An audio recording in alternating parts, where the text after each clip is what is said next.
നമ്മുടെ ജാക്സൺ നമ്മോടൊപ്പം ഉണ്ട്. ജാക്സൺ ഇന്ന് ഫുഡ് കമ്മിറ്റിയിലാണ്. ജാക്സൺ നല്ലപോലെ ഭക്ഷണം കഴിച്ചു കഴിഞ്ഞു. എന്താണ് താങ്കൾ അഭിപ്രായം? പറഞ്ഞോട്. വളരെ നല്ല ഫുഡും വളരെ നല്ല ഫുഡ് കമ്മിറ്റി. അതിലഭിപ്രായം എനിക്കൊന്നും പറയാനില്ല. താങ്കൾ ഓരോരുത്തർക്കും ഒരേപോലെയാണ് ഭക്ഷണം കൊടുക്കുന്നത്.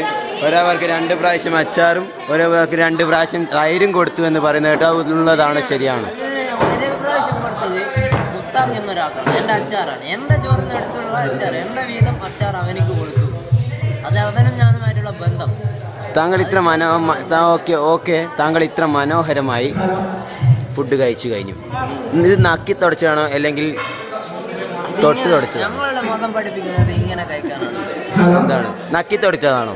നക്കുകയൊന്നും വേണ്ട, വിരള കൊണ്ട് ഇങ്ങനെ പഠിച്ചാൽ ആഹാ, നല്ല രസമുണ്ട്. ബൈ. ഓക്കെ വൈശാഖ്, താങ്കൾ നമ്മുടെ ഗസ്റ്റ് ആണല്ലോ. താങ്കൾക്ക് എന്താണ് അഭിപ്രായം? ഫുഡൊക്കെ ഗംഭീരമായിട്ടുണ്ട്. ഒരു പൊരിച്ച മീൻ കൂടി കിട്ടിയിരുന്നെങ്കിൽ അതിലും സൂപ്പർ ആവുമായിരുന്നു. പൊരിച്ച മീൻ ഇന്നലെ താങ്കൾ കൂട്ടിയില്ലേ? ഇന്നലെ എനിക്ക് കൂട്ടാൻ പറ്റിയിട്ടില്ല. എന്നിട്ട് താങ്കൾ എന്തുകൊണ്ടാണെന്ന് പറയും?